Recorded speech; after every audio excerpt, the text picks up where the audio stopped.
This week on the It's Take Two podcast. If you're into the kit and stuff like that, then it might be an interesting listen. What's the first one that came to mind of an item or a piece of kit that you'd like to see released in 2023? I mean, that'd be useful for so many YouTubers, wedding videographers, commercials, feature films, indie filmmaking and stuff like that. Those 3 episodes that he was in were shite. Is he only in 3? It's in 3 episodes. When do you think an FX6 Mark II would come out?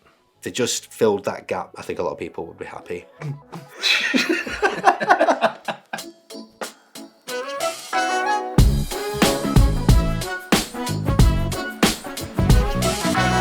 Hello again. Me or the listeners? Well, both. Hello. Welcome to episode 9 now. We're nearing double figures of the It's Take Two podcast. That's exciting, isn't it? It's an achievement. We should have set some way. Expectations of how many viewers and listeners we would have by episode 10. It'd be worrying if we had more episodes than listeners, which I feel like we might be nearing. Yeah. It feels weird this week, doesn't it? Not having a Yeah, we've got to talk guest. to each other. We've done 2 in a row now, haven't we, with guests? Intimate. We will get some more guests back, but we thought we'd do a little Jordan and Bob special. Take it back to the grassroots of what we did the podcast for. We always said we'd occasionally have a nerdy one as well, didn't we? Which we thought, well, now we've not got any guests. Now we've ran dry.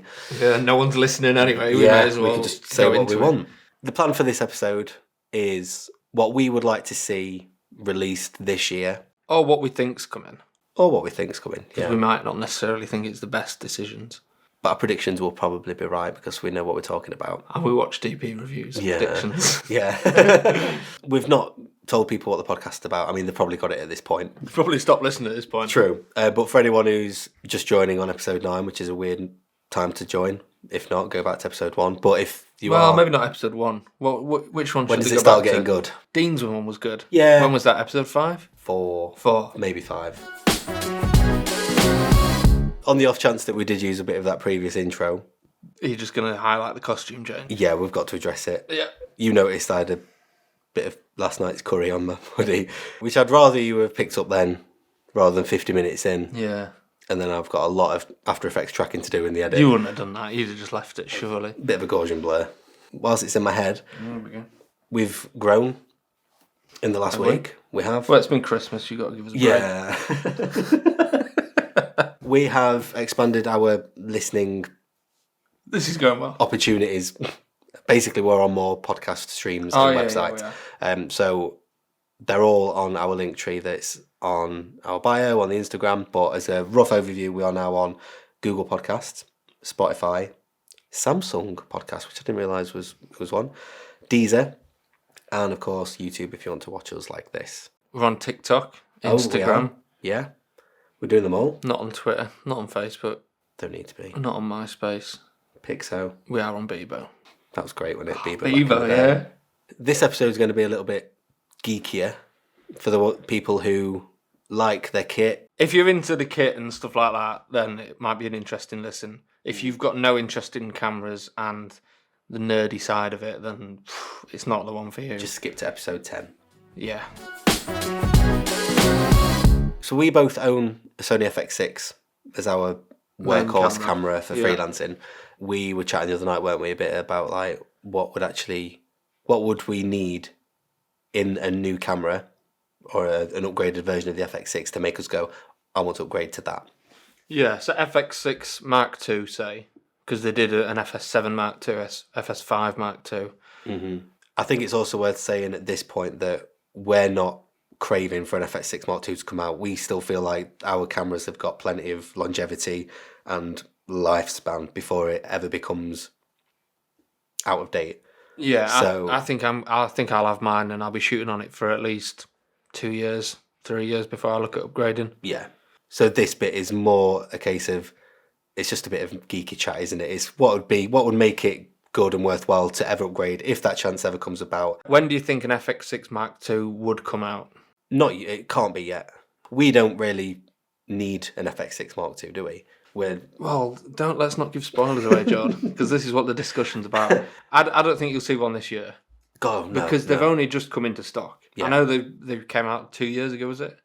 Yeah. Which is mad. But they've only just got into stock. It feels like a new camera. Yeah. So I can't see it being this year. Maybe summer next year, you get an FX6 Mark II. Potentially.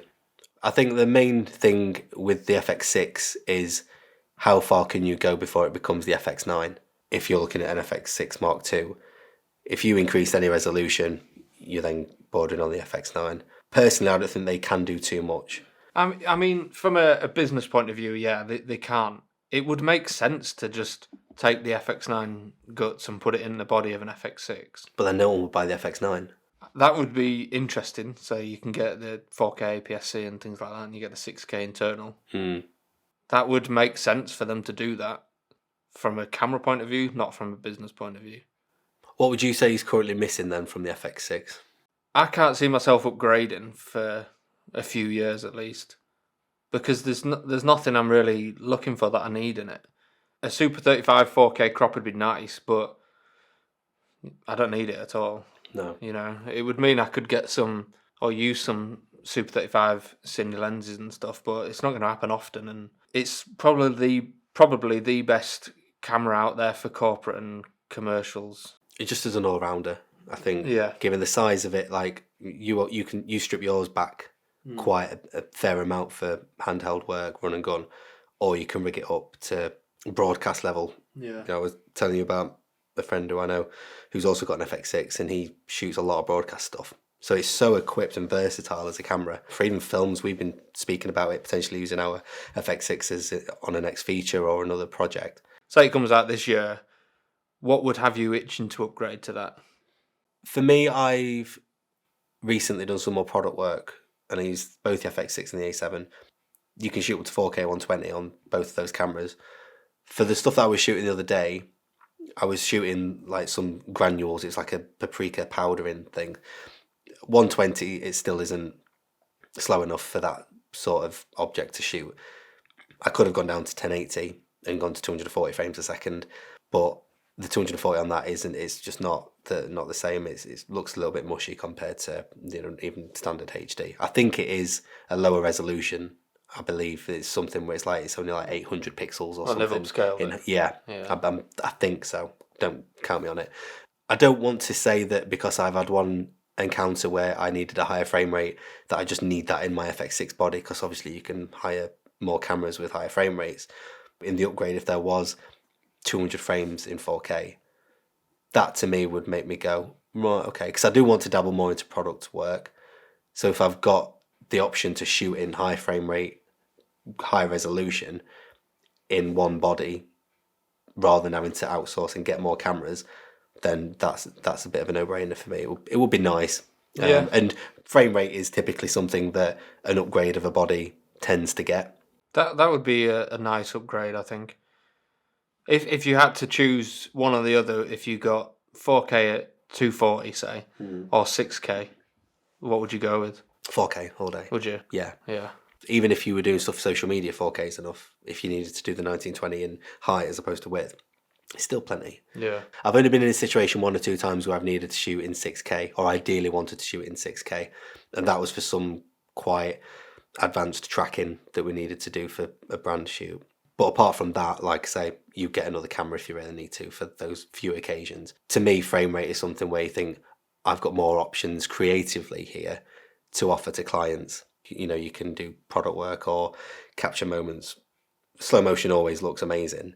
So if you can go even slower and shoot in 4K, you're future-proofed for a while anyway, but it will also always look amazing as well. It would be nice to, like you mentioned, to have an APS-C mode where it's still true 4K. You can't do that on the FX6. Yeah. Obviously, you can with the FX9, but then, like we said, we're starting to lean towards the FX9 a little bit more.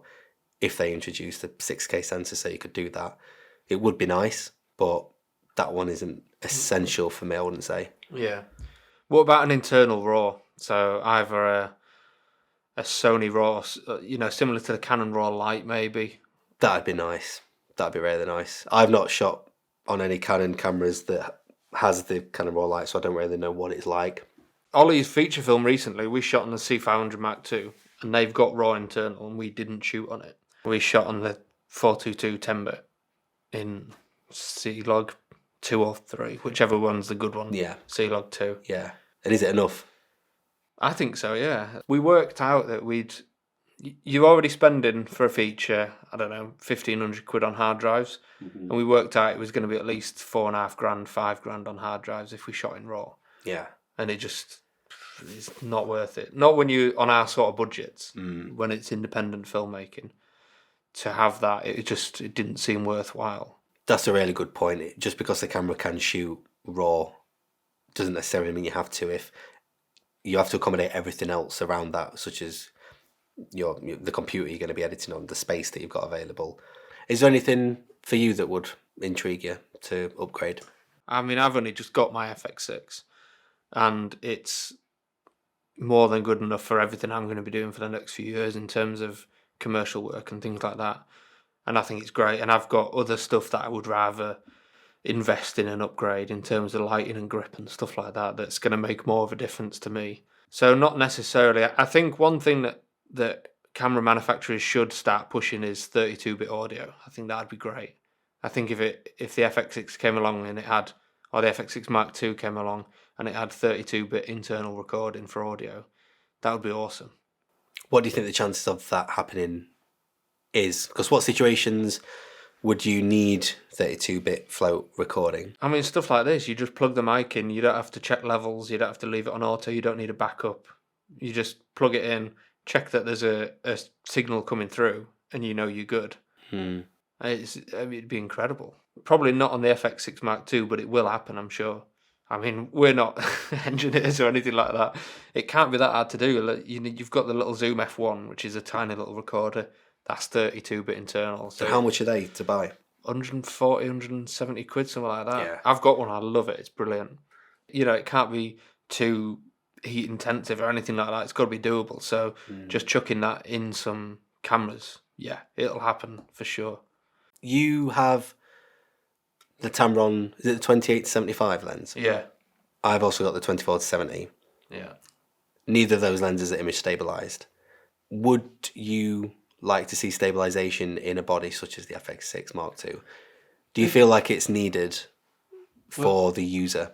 It's a tricky one, isn't it? Because I know that in a lot of situations, when you're rigging stuff up, a fixed sensor without stabilization is better because you can get issues coming. That's why, when like the GH5S came out and people were complaining about that not having stabilization, then Top Gear were jumping on and using the GH5S because the stabilization in the cars was creating issues. If you could fix that so that wasn't an issue, so you could either have sensor stabilization or it was totally locked into place, yeah, put it in there, amazing. Yeah. Because it'd be useful when you needed it, as long as there were no drawbacks. Yeah. But if it was just like the mirrorless where it's kind of on or it's not locked off, then nah, I wouldn't want it, I think. Do you think it then almost like breaks the tradition of a cine line body? Because I can't think of any cine line cameras, because it's classed as a cinema camera, isn't it? Like a low-end cinema line camera. I can't think of any cameras that have stabilization on the sensor. No, I don't think there are any. Would they take that jump to introduce it into a cine camera? Fuck it, yeah, why not? Because they've done that loads already. Having usable autofocus on a cine camera, that's not really been done before. No one would use it, and then it gets to a point where in certain situations you can use it and it works great. And yeah, why not? If mirrorless cameras can have it, then it'd be a shame that higher end users are missing out on the option to. I think from a cinema point of view, I don't think it would matter because if you wanted it stabilized, then you're going to put it on a Steadicam or you're going to put it on a dolly, or you're shooting handheld and you want that handheld look. But in terms of the FX6, a lot of people use it for commercial events, documentaries, and for that I think it'd be great. Yeah. As long as you could lock it off so that you're not getting any of those downsides. Yeah. So that if you wanted it without stabilization, you could still have it. Then I think it'd be amazing. I think people would jump on that. So for me, it'd have to be quite a few different things to have me tempted to upgrade. I'd be very surprised if I'm tempted in the next 2 years to upgrade. It'd have to be a combination of 32-bit audio, maybe a Super 35 mode, higher 4K frame rates. There'd have to be a lot going on there. Yeah. And even then, it wouldn't be a sure thing for me. Personally, do you even feel like there is a need to have an FX6 Mark II in the future? Because we're struggling to find things wrong with it, whilst also considering the specs in an FX9, have they already done as much as they can in that body to eliminate the need of a Mark II in a few years' time? I think it's hard, isn't it? I think there probably will be one. There just doesn't feel a need at the moment. No, I don't think there is a need. I think across the FX6 and the FX9, you kind of catered for. So let's get into the nitty gritty of episode 9, and let's talk a bit about kit. Even though we've just been talking about kit for the last however long. But in 2023, if you had to pick 5 things that you would like to see that feels realistic. I don't know if I could do 5. Well, someone's got to do their own work. Do a few then. Have you got 5? I've got 4. It sounds like countdown. I've got a solid 4. Yeah, I've maybe got a 3. Okay. Do you want to go through? Shall we go through one at a time? Yeah, let's do it. Yeah. So what's the first one that came to mind of an item or a piece of kit that you'd like to see released in 2023? The main thing, and I think it will happen, would be radio mics. So 2 transmitters, 1 receiver. 3.5mm output that goes to XLR, so you can use it on a few different cameras, but that also have 32-bit float recording in the transmitters. I knew that was going to be one of yours. It's going to happen. It's got to, hasn't it? And it's almost there with the Wireless Go Mark IIs. And I know people, I've got a pair and they've been pretty solid for me. So you're referring to an internal recording within the transmitter that records the 32-bit float if you need it? Yeah. Yeah. But also transmits to a receiver so you can record it straight into camera. Because the Wireless Go 2s are pretty much there. If they've got the internal recording, it's not 32-bit float. So they, if they had 32-bit float and then just a bit more hardwaring build or especially on the receiver. Yeah. The size of the transmitters is nice because it's small, but you could bulk out the receiver a bit and have it a bit better build quality. But yeah, that's number 1 for me. I think if they come out, that's the first thing I'm buying. Who else would be encouraged to buy that if it came out? I'd tell you to get one. Tell Ollie to get one. That'd be useful for so many creators. YouTubers, wedding videographers, commercials, even feature films, indie filmmaking and stuff like that. Just having that 32-bit float and being able to transmit it back, it'd be awesome. I think that in their software, there's an option to export 32-bit float. Why would they have that if they don't record that? So why would they have that in the software? If it's not going to be an option down the line. Whether it's a software update, probably not. It'll probably be a Wireless Go Mark III. Surely. If the option's there and it's greyed out or whatever, it's there for a reason. That's what I mean. So I think they'll do it this year. Yeah. And I don't think it'll be a firmware thing for the Wireless Go 2s. No. I think it'll be a Wireless Go 3. And it'll be a universal software for all the different lineups. Yeah. I guess it depends if people use Rode, because a lot of content creators are using Rode, things like that, whether the demand's there for that level compared to higher end, like say dramas or anything or films or TV. I think it would make more sense for someone like Sennheiser to release that. So for Rode to release it, that could be this year. I don't know though, because if you're working on the higher end stuff, you've got a sound mixer on board, then 32-bit float is a little bit less important because you've got someone there monitoring levels.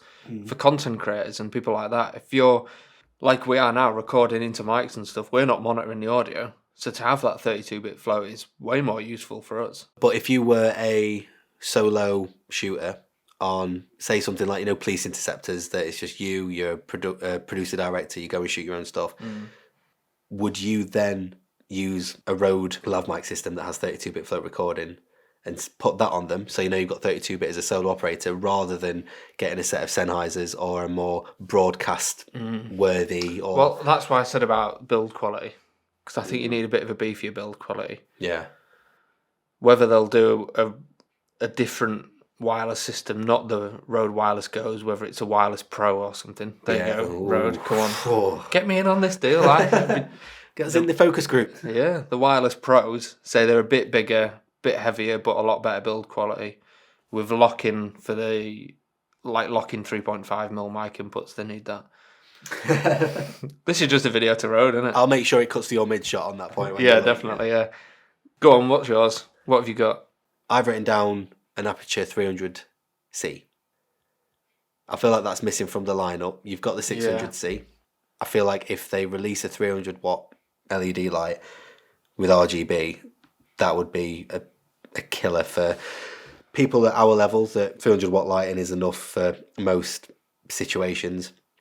If they had that with the RGB function, then for me that'd just be very tempting. I've not fully moved away from COB lights yet, not an Amaran level. I think the quality, we're using a 200D now. When I was putting that up there, I'm tightening it and I'm like, oh, it feels like it's going to break soon. The Lightstorm series is perfect as a COB light in terms of build quality, durability, and just quality of light. What have they got at the moment? They've got the 600C. What's the next RGB Fresnel down from that? So in terms of daylight lighting, they go from 60, 120, 300, 600 and 1200. Yeah. In terms of bicolour, they've got the 300X, the 600X. 120X. They don't have the 120X. Do they not? No. So that could be another one that... That's odd, isn't it? Yeah. 60X. They've got that in Amaran and Lightstorm. Yeah. Because I've got one of each. It just feels like they're gradually missing, introducing bicolour ranges and then the colour, the C ranges of each Lightstorm model.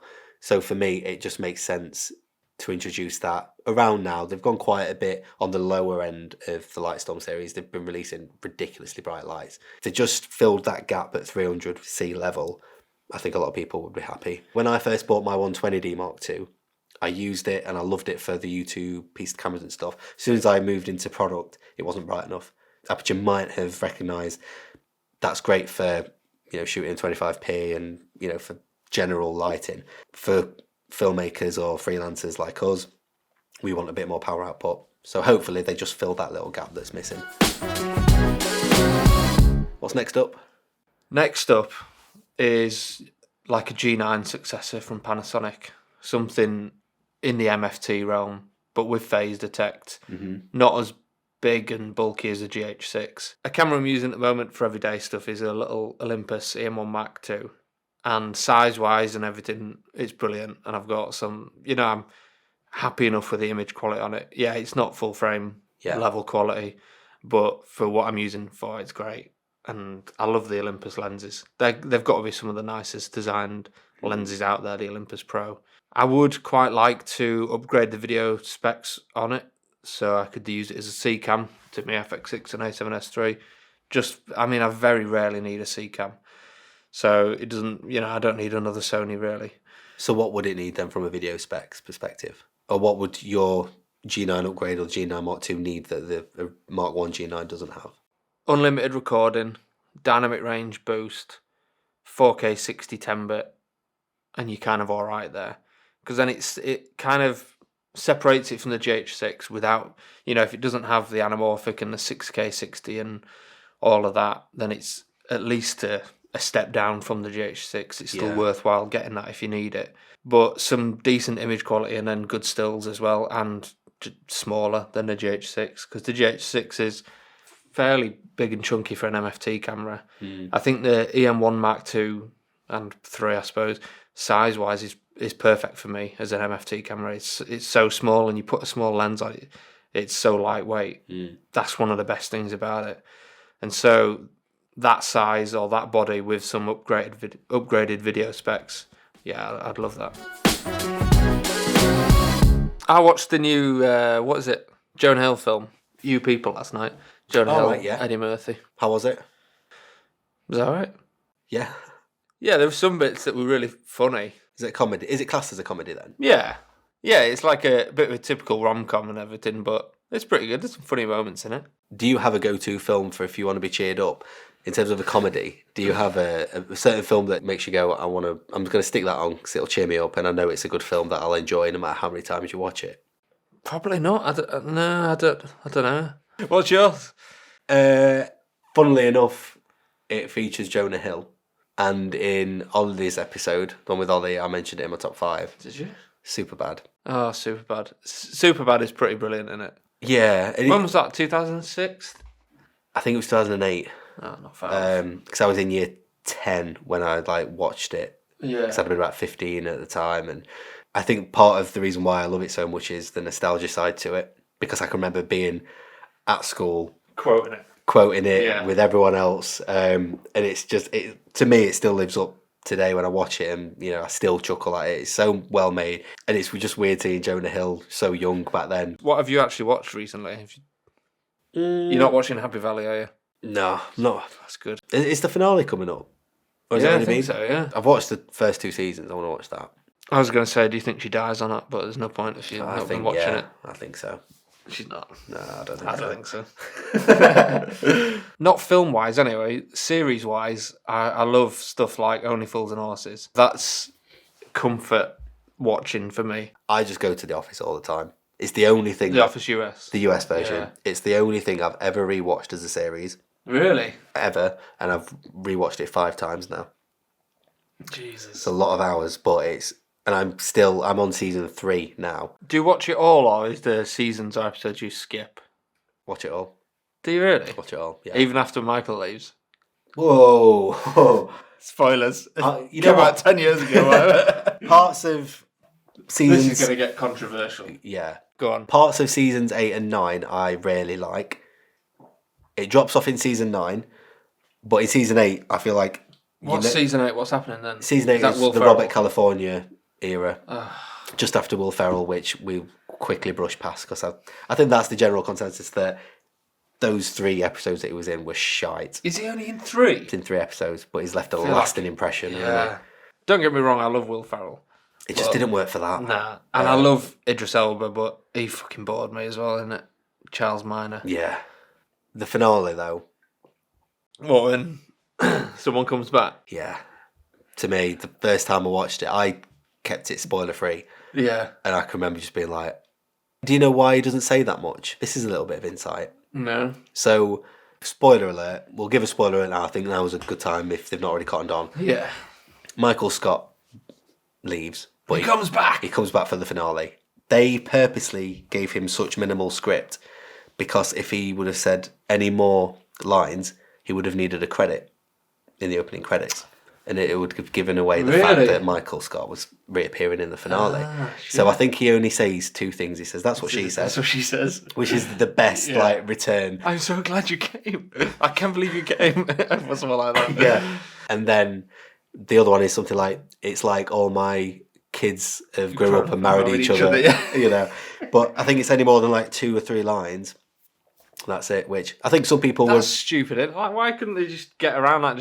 He could have just said, don't credit me at the start. Like, that's weird. I don't know if it's legally or contractually they have So to, but strange. it's a shame that they might have limited his... If that's true, it's a shame if they limited the amount he has in terms of involvement in that finale just because of that one reason. What do you think about when it comes to the end and they start bringing in like the boom op and then they do the convention where they... I loved that. Yeah, I liked all that. I feel like they had a meeting and went, right, season 8's not gone down well. Is that season 9 that happened? That's the opening scene of season 9 is Pam and Jim talking in the conference room, and then they zoom out, they take the mics off and stuff, and that's where you start to see the behind the scenes of it, and then Brian comes in. Did you know also Brian is a genuine sound recordist on the show? Really? Yeah, there's the pizza party night at Gabe's? Yeah. There's a shot where Michael's flipping the dough. He throws it in the air, it catches on the boom mic, like as an outtake, as a blooper. Yeah. Then he gives it back and Steve Carell goes, "Thank you, Brian." So they must have done it in like homage to Brian, nice. the But it wasn't boom that op. guy. No, it wasn't. No, it wouldn't have been him. Just his name. Yeah, no homage. Yeah. I still remember kind of seeing that scene for the first time, because the first time you're introduced to that is when he comforts her crying. And That for me, I googled it after and like I wanted to see other people's reviews on Yeah. that episode because I was awesome, like, wasn't it? wow, like Because you were just like, what the fuck is going on here? yeah, Because I think you forget that it's meant to be a documentary in in their world. yeah. I love that bit. The call was like very well made, and it was a bit of a turning point, and I think it gave it a bit more longevity to get through season 9 up to the finale. And the finale is one of the nicest rounded off finales of a season that I've probably watched. That's a topic, isn't it? Finales. How I Met Your Mother is up there as one of the worst ways to do it. Controversial. We'll have to bring Ollie back on for that because he loves it. We've gone massively off track, haven't we now? Yeah, let's get back to it. What we're doing, Kit or Yeah. FX6 we were chatting about. Let's just play the jingle and we'll crack on again. I've been watching Seinfeld. Next up, what have you got? I would like to see Sony bring out a lens to rival the Tamron 35 to 150 lens. I feel like I'd get a lot of usage out of that one lens rather than changing between my 24-70 and my 70-200. It would be nice if they released a G Master type lens, not just for videographers but even for photographers as well. f2.8 constant would be enough. I don't think it needs to have the f2 to 2.8 that the Tamron has, but then just having a actual Sony lens with like the custom buttons that the lenses has on the side, like focus holder, things like that. Image stabilize would be a nice treat for that lens as well. I feel like that's the missing. main downside for that lens. I think if it had image stabilization, I'd have bought that for sure. That wouldn't leave my FX6. I don't think. Yeah, it's a shame it doesn't have it. Yeah, and I feel Sony is starting to move towards these more non-traditional focal ranges in their releases. Obviously, they've always had like the holy trinity of 16-35, 24-70, 70-200. Yeah, they've just brought out that 20-70, haven't they? The f4. Yeah, that lens from Tamron would have taken away a few sales from Sony. So I guess it only makes sense for the actual manufacturer retaliates and makes a similar lens that just sneaks past it in terms of specs and intrigue. That kind of ties into my next one, which would be an update to the 28-135 f4. Where it's a kind of all-in-one lens, basically like the Sarui, and there's a few other people who've done it, but a 28-85 2.8 with like full manual and electronic autofocus, declicked aperture, basically a half cine, half ENG lens that could just kind of live on the FX6 and stabilized as well. That'd be awesome. I'd be happy trading a little bit on the long end for a 2.8. So 28, 85, 2.8 would be amazing. And if not that, then a 24-70 or thereabouts, whether it's 28-70 or 20-60 or whatever, but with stabilization. Because they don't really do that. They never do. Any 24-105 does. Yeah. It's always the F4s do. Panasonic's 24-105 does. But not the 24-70. So a 2.8 standard zoom with stabilization. Because you see image stabilization in like the wide angle lenses as well. So it's weird that the 24-70 just everyone's like, not asked. Yeah, but I think that'd be great because pair it on the FX6, it'd be lovely. Yeah. I've got another. Oh. Go on then, I'll have a think you do another one. You know by now that I love my... Where's this going? The Aputure P300 that I've got. Is that the Nova? Yeah. Oh, fucking hell. You don't stop going on about I always leave you voice notes, then I go, I've just come off this shoot. Oh, it's so We're good. using it at 40%. It was amazing. I love that light. The build is... Yeah, it's a fucking tank and it's huge. But it weighs 10 kilos, the body, which is... Not that much for me to lift, but you've been struggling with it, haven't you? We'll just add an audio description of Jordan flips his middle finger to Rob for the Spotify listeners. If they were to release like a 150C, so a 1x1 type light with the same build, because they've got the P600C, obviously they've got the P300C, they don't have a P150C. That's, to me, that would fit in nicely to round off that, similar to like what we're talking about with the Lightstorm series. A 1x1 light panel would be really nice. It would weigh less, because I find myself not needing 100% brightness on the P300 all the time. I might find myself needing the 150 more often.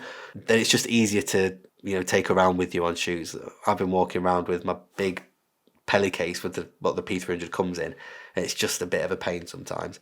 If they were to release a smaller, more lightweight light with not as much power, same build quality, same side of sling compatibility, everything, but just a smaller light, to me I'd be very tempted with that, just to go alongside the 300. I tend to use Fresnels more than panel lights. For what reason? I just like the versatility of them. And I get that it's a lot easier with a panel light, but I like putting like a 2x2 up, or putting a softbox on, or putting a lantern on. Yeah. Or being able to have it hard light. I do have panel lights. It's just if I'm grabbing some lights to take, it'll be Fresnels most of the time. Yeah. I know Aputure and Amaran's side of Aputure, they do have the flexi panels and things like that. Yeah, I like the flexi panels as well. Yeah, they do look great. They do look good, and I've been tempted to buy them. To be fair, I think it's the F22 is a 1x1. It's been tempting, but at the same time, I've bought enough lights over the years where build quality has to be a consideration for me. And I like the pros that come with flexi lights. We've used the Aladdins on the films and things like that. But for me, I want really good build quality that lasts. And I feel like if I'm investing in another light, I want it to last 10 years. That's fair, and I think with the Lightstorm and stuff, it feels like it will, and that you'll use those lights longer than you'll have your FX6 with the Nova, and like with my 300X, I nearly said 300C. You wish. This time next year. Yeah, I feel like I'll have that. I mean, I'll never sell that because it's brilliant. We used the Aladdin 4x1 on Ollie's latest feature film. We used it loads as a boom arm light and hanging over the top. Yeah. With some curtain on it. It Was that go-to light, wasn't it? Yeah, because we were in like a big manor house, and conversations between two people. You chuck the 4x1 over, and it's almost done for you. Yeah, and you can skirt around the edge so that it doesn't spread out across the room. That was awesome. Even in low ceiling situations, that the thinness of those flexi lights just came in so handy.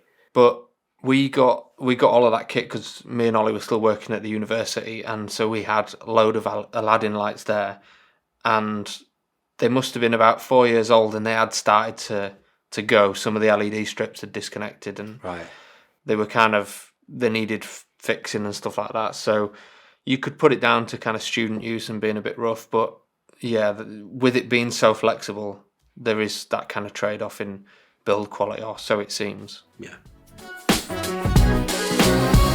One thing I'm hoping for, although I'm not in the L-Mount Alliance, not bought into it or anything. What's that? Oh, dodgeball. Yeah. I love that film, to be fair. Is that one of your go-to comedies? It might be, yeah. Yeah. If I see that on Netflix, you'll keep it on. For that. Yeah. Yeah, so I've not bought into it, but S1H Mark II, because I've got an eBay alert for an S1H. I'm trying to get one at a steal. You had one as well, didn't you? I know. What made you give it up? Well, I had to fund the A7S III, which does make more sense for the stuff I'm doing. Yeah. But if I could get one at a good deal, I would get one because I loved it. Yeah. Awesome camera. So I'd like to see an S1H Mark II. I think that's what Panasonic need to do, and I think that's what they will do. What would you look for in it? It's got to be 6K 60 with a decent rolling shutter. Yeah. 4K 120 at least. What resolution does it need to be at then for 6K? Depends what aspect ratio, because they had 6K 4x3 in the S1H. Yeah. I think that was 24 megapixel. Oh, okay. I think it's like 33, I think, if you want 6K 16:9 or 17:9, somewhere around there. Yeah. So, yeah, whether you could get a decent rolling shutter on it, I don't know, but it's such a nice camera, that S1H. And I think, oh man, if they could put internal NDs, if they put internal NDs, phase detect, that'd be incredible. I think that would bring the L-Mount Alliance back into like the top tier of cameras that people will want. I think they need to have something that blows the water against and compared to other mirrorless cameras, and I think an internal ND would definitely do that, because if they match 6K 60 in specs, they're matching the G6, 4K 120 or whatever, they're matching A7S III, FX6 and a lot of others now.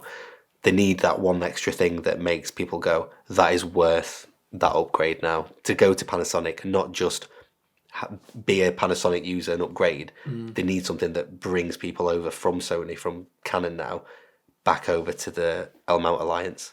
That would be awesome. And I think you'd have to lose the mechanical shutter, but it's mainly a video camera anyway, so it's fine. Yeah. And to be fair, like, you can still do most stuff for stills on an electronic shutter anyway. Yeah. Like the A1's meant to be ridiculous for that. Mm-hmm. Obviously, they need to have phase detect. Yeah, they need to have phase detect, yeah. And also do the dynamic range boost that they've done on the GH6, but do it on the S1H. You could probably get up to 15 or 16 stops. How much was the S1H new? That's like 3.5, I think. Right. Because I'm just trying to think, if you can buy the A7S III for 3.8, what price range would you put the S1H Mark II with those features that we've said we'd like? If it had internal NDs, I think 4.5 would be fair. Yeah. And it would still be tempting for people to go, Yeah. that's worth $4.5. Because and also if they could put an SDI out on it, HDMI and SDI, you've got the timecode in and out from the sync slot. You've got XLR with the XLR unit if you just chuck that on top. Yeah. It'd be amazing. So we've gone through quite a few things in that episode, haven't we? We've got off on some tangents, is what you mean. Yeah, pretty much. I enjoyed going through that. I like a bit of a geeky session. Yeah, hopefully like the geeks have stayed with us and found it somewhat interesting and tried to follow along. Yeah. If anyone's still with us. We'll probably go back to something a little bit more freelance based, maybe the next one, unless we have a guest. We've not really got plans. We're normally on a episode by episode basis, aren't we, in terms of content plan? Well, we've got like a list of stuff we want to do. It's just we haven't put them in an order. True. So we've got loads of ideas. It's just we don't know what we're doing next. So if you've got any ideas that you do want to do next, how do they get in touch with us, Jordan? Well, Bob, we'll have the little lower third titles that I've got appearing. Yeah, nice. With I like Instagram. That one. Colours. Instagram is itstaketwopodcast. Yeah. I'd probably suggest getting in touch through either Instagram or the email account if you want to. Just to help us keep track of the numbers. Yeah, because we're on TikTok and other places now, but if you want to get in touch with us, leave a question or an anecdote. We want to hear some stories of people who's worked on sets and films and TVs or anything, just any filmmakers who's got any funny stories they might want to share. I feel like that would be nice to have as a little segment, a few anecdotes, experiences of people who's worked on films and stuff. Keep it anonymous, obviously. Don't want to taint your reputation. If you want to get in touch by email, it's itstaketwopodcast@gmail.com. But then there's a Linktree link in the bio on Instagram to just see wherever else you can listen or watch the podcast. Thanks for listening as always. Hope it's been a good one. Yeah. And we'll try and keep up this momentum we've started building because we're getting We've been doing all right, regular. Chucking them out, yeah. Yeah. It'd help if you just left this set up in your room, but selfish. Right, I'll see you next time. See you next week. Cheers. Bye. Bye-bye. See you See you later. next week.